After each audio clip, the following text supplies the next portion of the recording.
let's dive into questions. We have so many of them coming on in. So let's start with what's the number one question, and then we'll come back to this other one. Number one question we got: do you have to use the Bizzabo platform with Klik? I'll take this one. No, you don't. So as part of our offer, we have an a la carte option. So you don't have to use the Bizzabo app. You don't need to use the Bizzabo registration. You can use the app of your choice, and it will integrate basically the Klik's timeline. So it's very flexible. Super duper flexible. That's one of the best parts. I've seen that question coming back a lot. I love it. All right. Next question from Melissa. Thank you so much, Melissa, for asking a question. Do attendees complain about being tracked in real time? Andrew, you're usually on site. What do you kind of see from attendees? Yeah, no, it's a really great question and truly a valid question. What we do offer at the time of check-in when someone comes to collect their badge for the first time is we have a privacy policy and in terms and conditions that every attendee has to answer or has to agree to before they collect their badge. So we're very transparent about it. We give everybody the option to opt out if they would like to. What we see typically, though, it's a very small percentage overall of attendees that do opt out, because when you opt out of being tracked, you also opt out of everything else that Klik has to offer, contact exchanges, all the fun things that we offer with our SmartBadge. So, we do give people this option. Inevitably, what happens when people do opt out is, they go about their day.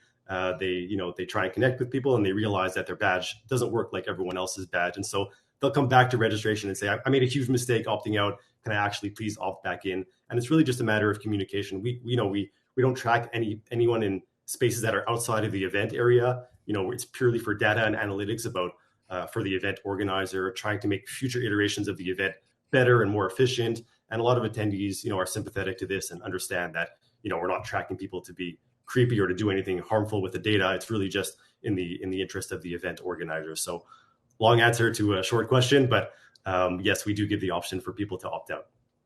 I'll add into to this too. I think like from a strategic level, just so everyone can think about this too, is that it's designed that it's not just tracking. So whereas other solutions might be tracking everyone where they're going, there's no value to the attendee, right? There's no value to the exhibitor. Maybe the value to the exhibitor, maybe. But the attendee is like, why do I want to be tracked? No.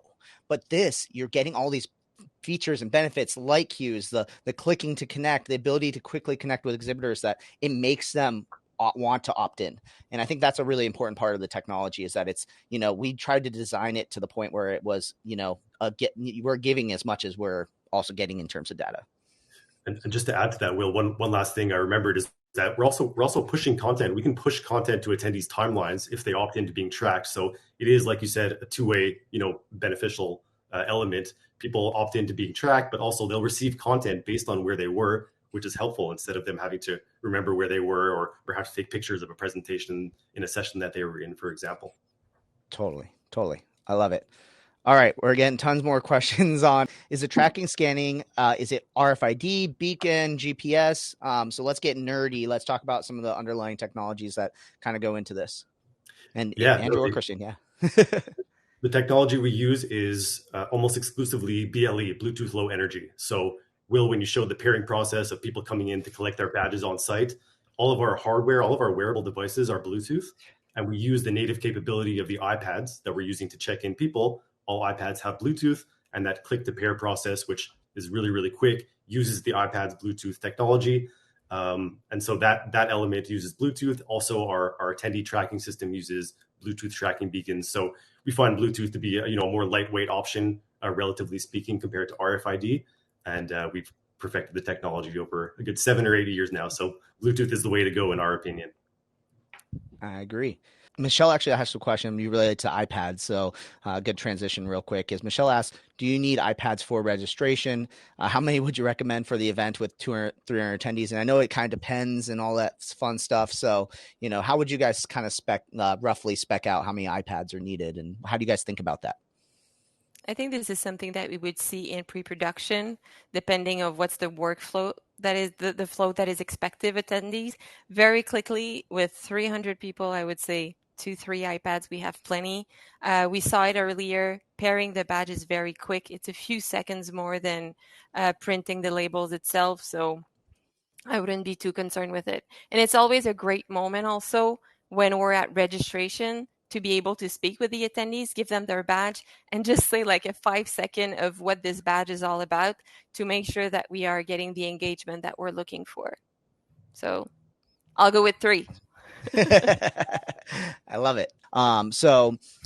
Question about cost. So it says, Anonymous asks, thanks for the demo. Can you share costs on how much it costs to have Klik at your event? Sure. Yeah, I can take this one. Klik cost will, as you mentioned earlier, very customized proposal, very customized offering that we have. And it really does depend very heavily on the event specifics.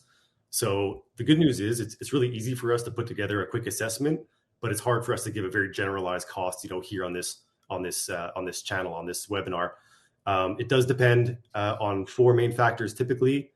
One, where the event is taking place, the number of event days, so how long the event is, how long we're going to be there on site, how many devices, how many badges we're sending, obviously is going to be a main cost. And then last, the scope of our passive tracking zones. Typically that also affects, the overall cost. We also have one more cost element, depending if you're going to use lead retrieval on site. We charge per exhibiting company for lead retrieval. So it's a lot of people ask us, if my sponsors have 40, 50 people on site, do you charge per person? And the answer is no, it's really per company. And we have a fixed rate, a flat rate per company for lead retrieval. And then the organizers, our clients, are free to resell lead retrieval at whatever price they want. A lot of our clients actually make it a point of revenue. They actually make money back with Klik lead retrieval, reselling it at a higher cost. So a couple of things factor into the overall pricing. You saw those QR codes before, and I think there's links in the chat. If you have any questions at all, or even you just want to see what kind of ballpark price range you would be at for having Klik at your event, we're happy to chat with you anytime and learn more about your event specifics. And I'll spin this question into a way to think about this. And we see this with our most successful customers as they start to figure out how Klik integrates into a larger strategy of their entire events, right? We're all trying to think more strategically. And Christina and I talk about this all the time, is that how not only thinking about Klik as a cost center, but thinking of it actually as a revenue center for you. So one way to think about this is higher engagement, more people willing to click their badges to exhibitors. That means that exhibitors likely are going to see more value from this. It means that they're getting a higher, better lead scoring ability, the ability to get their leads immediately. So chances are you'll be able to turn this into an opportunity to upsell your exhibitors in the future. But also think about this strategically as well. Christine talked about the meal option, the idea that, hey, we're seeing attendees leave off site to go get food.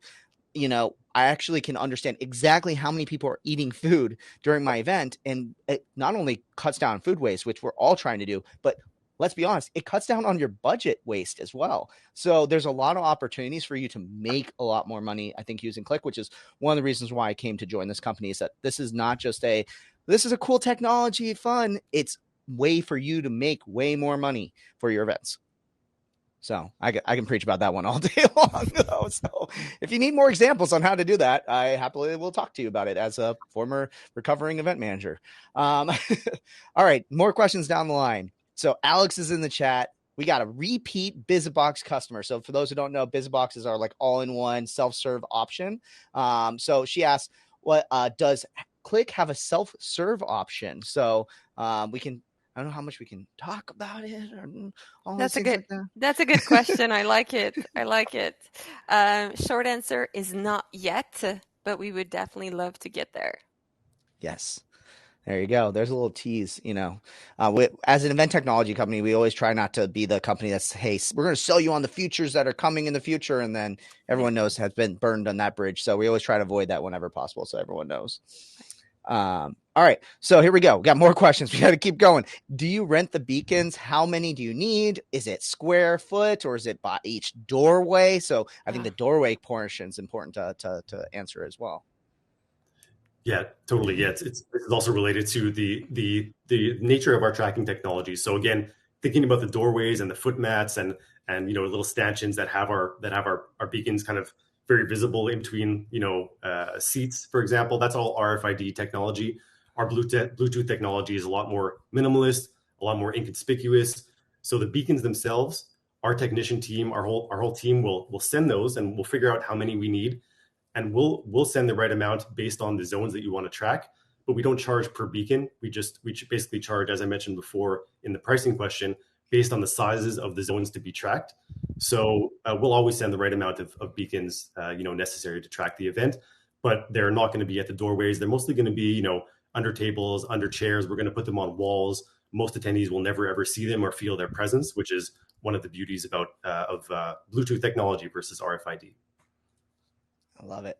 I also big fan, no, you don't have to do those truss gates that are kind of ugly. Oh, now I have to spend more money to put signage in front of them.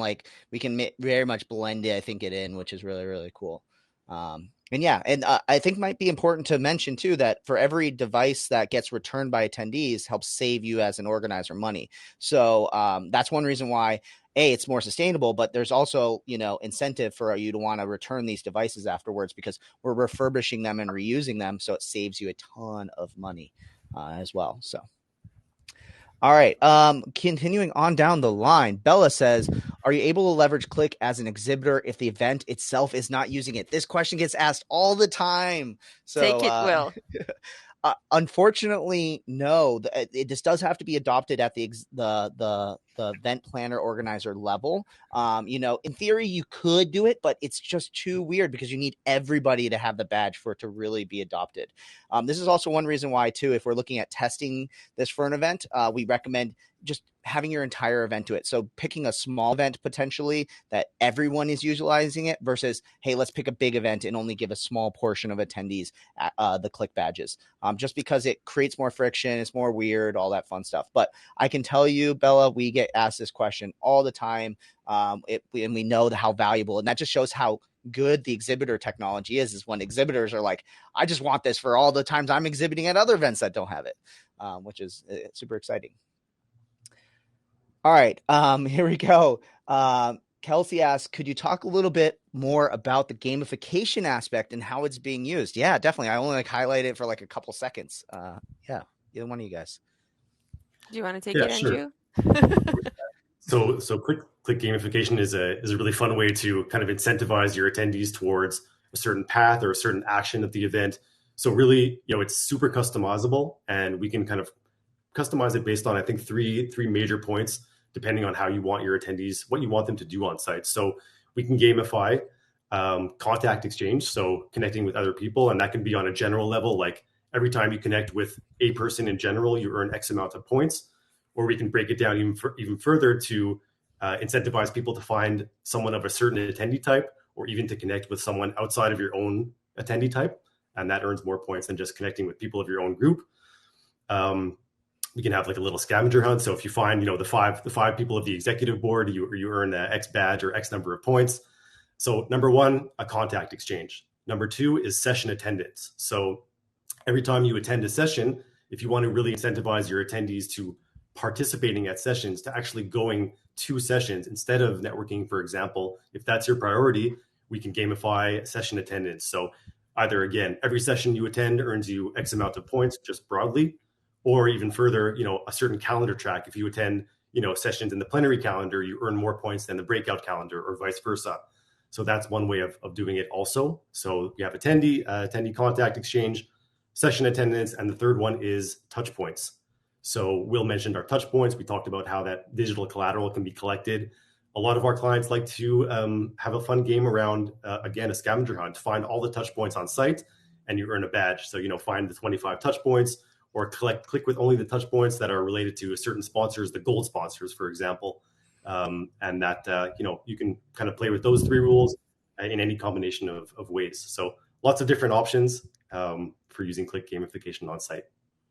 You can always also have someone that is worth negative points. So that can always be fun for internal events. And I'm always surprised to see how much engagement we can get from gamification. We always have those very high achievers that are making sure that they are checking every single one of the game rules. The hardcore gamers, for sure.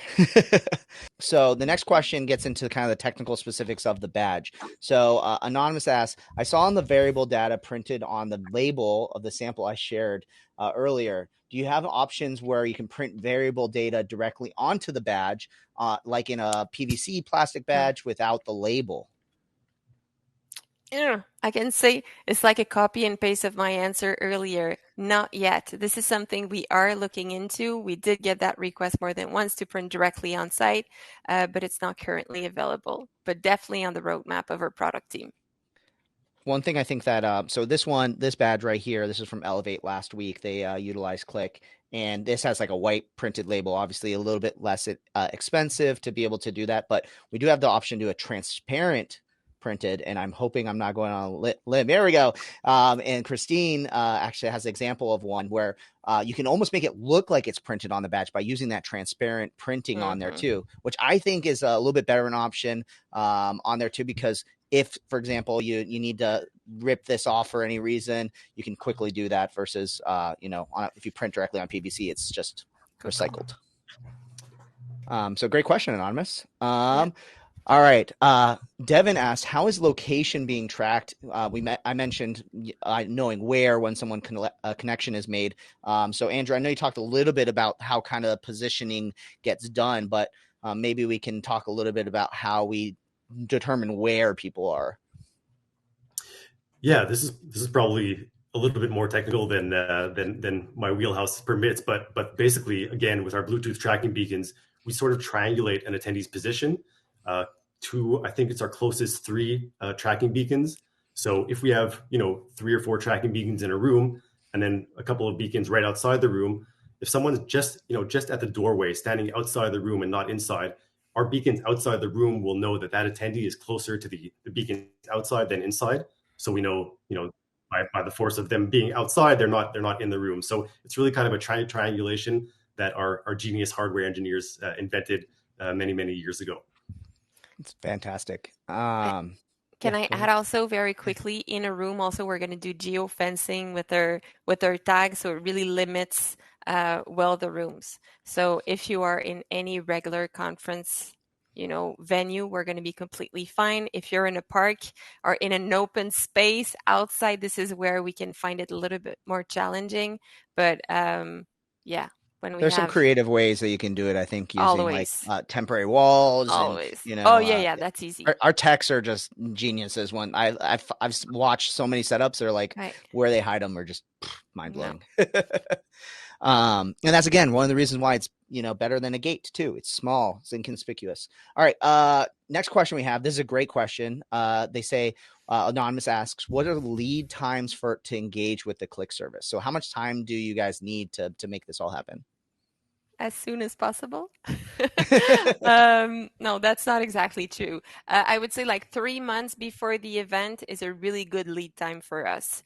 We've done it obviously with a few weeks only before the events, but we're really not able to dig into so much of the event where I feel that we're not optimizing and making the most out of Klik when we just have a few weeks. I feel we have to limit ourselves a little bit to the big features. We don't have the time to dig into gamification or push the touch points button, stuff like that.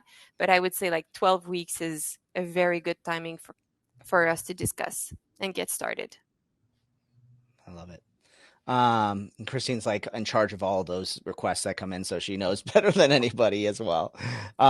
Okay, so next question we have, can attendee opt out of tracking? We mentioned this earlier. Yes, totally they can, but we do find that they usually end up coming right back because they want the features. So great question, Anonymous. Is the tracking in real time? Will I be able to see where individual attendees are minute by minute? Can I like stalk an attendee and find exactly where they are?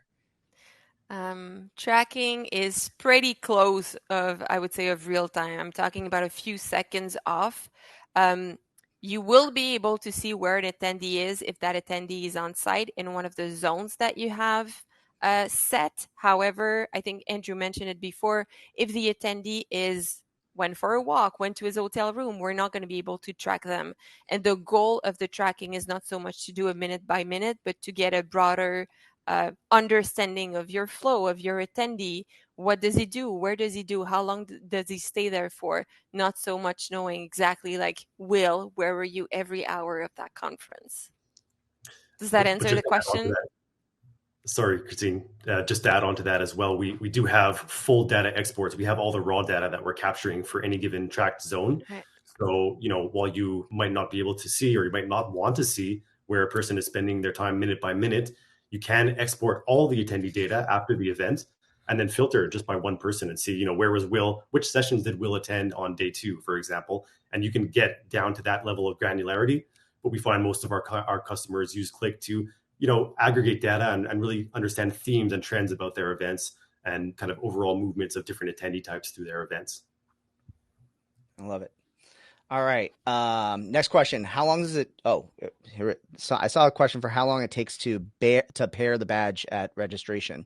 So it's very fast. I've now experienced it many times. It's like, a few seconds, I would say, on there too. But it's definitely, if they obviously want to change their information on the iPad, might add a little bit more time. But it's really very, very, very fast. So. Next question. Someone asked again, do you have to use a Bizzabo platform to work with Klik? No, we can work with any EMS, any registration system. So just let us know what you're using and we can happily integrate with it. We have one from Shirley in the chat, in the other chat, that's asking about moving a beacon to an offsite location. Oh, yeah, offsite. That was one of my questions I was asking you guys. Yeah. Shirley, if I'm understanding correctly, you're asking about tracking an event offsite, in which case we certainly can do. In the past, we've done tracking of attendees at multiple events. The beautiful thing about Klik is that it scales really well. So assume your event is taking place in 4 or 5 buildings across LA, which is actually a use case that we had. Even if your event is taking place in simultaneous buildings, simultaneous actual physical locations, we can track different sites. We just need to put our beacons there, make sure our technology is there, and obviously know about this beforehand and maybe a couple of hours before the offsite, or even an hour or a couple of minutes even, go to that area and put our beacons.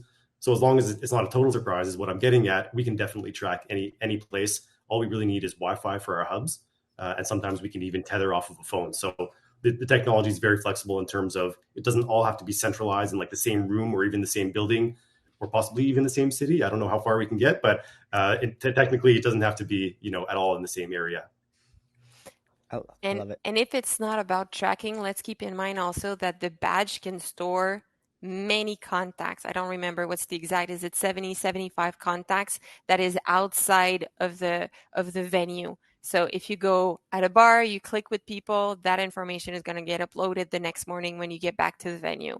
So if there's tracking purposes, of course, we can move the beacon, as Andrew was saying, but attendees can still make the most out of the badge functionality. Dang it, you beat me to that one. Sorry. It's all good. Whenever I'm like clicking an event, it's amazing when people are like, I was at a random bar and then I came back and I had all my connections, which is amazing. Devin asked, what's a good way to incentivize attendees to return their beacons at the event? What I've seen that's been really successful is really good branded containers and also volunteers at the exits to be able to be like, hey, are you leaving the event? As obviously, if your event is a closed ecosystem too, where when they leave, they're actually leaving on that last day, it's very, very easy to be like, hey, make sure you return your badges very, very easily. I think most people are totally understandable. And that was one reason why when we designed the Edge is to make it so it pops off super duper quick. So, it's usually not a challenge for every attendee at all. So, yeah, Andrew and Christiane, if you see best practices when it comes to returns? I feel it's about promoting it. Yeah. Yeah, promoting it, communicating it to attendees, communicating the green aspect of returning your badge, why have it sit on your shelf, or, give it a second life, bring it back. Or even giving them points when they return their badge. If there's a game, return your badge, earn X amount of points, or the all famous swag, give back your badge and get a swag bag, or that kind of thing. I love it. I'll end on this one last comment. Rob in the chat says, we've used Klik as an activation within a bigger event. The badge flashed whenever clients were presenting and providing VIP access to our stand. Was amazing to promote brand awareness. So thanks so much, Rob, for being an awesome customer and for being here as well. Just absolutely fantastic. I hope you've seen how game-changing, how revolutionary this technology can be, and how you can finally take your event and figure out the ROI of it, figure out the data that you need that is going to allow you to excel and become that next level event manager, that next event marketer for your events as well.